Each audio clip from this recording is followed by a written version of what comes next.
Naging mainit ang diskusyon sa town hall meeting ng Ateneo.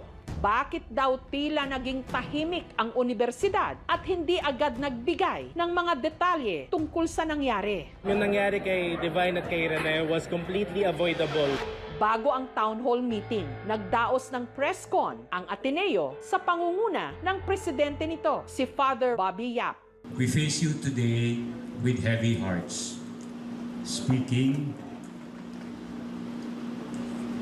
from a landscape of deep and profound pain and sorrow.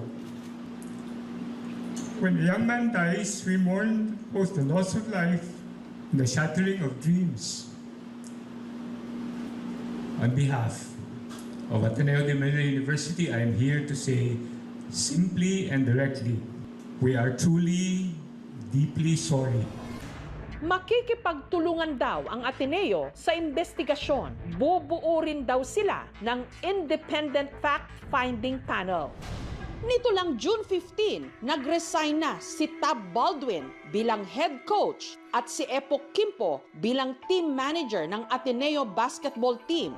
Ang hepe ng PNP-CIDG sinabing sa inisyal nilang investigasyon, ang pagkamatay ni na Baterbonia at Adili hindi aksidente. As far as CIDG is concerned, hindi ito aksidente.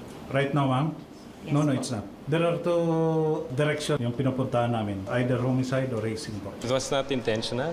It was really an accident. Among the possible is the forced calisthenics, exposure to the weather, or any other brutal treatment or forced physical activity.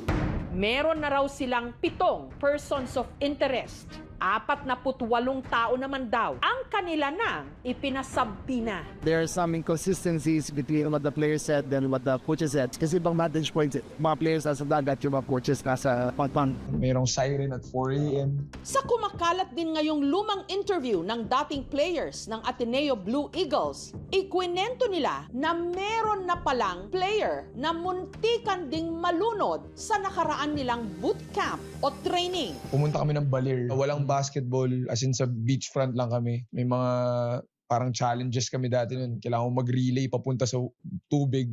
Sa Baler, lakas ng alon nun. Wala namang nalunod. Muntik na. Muntik na.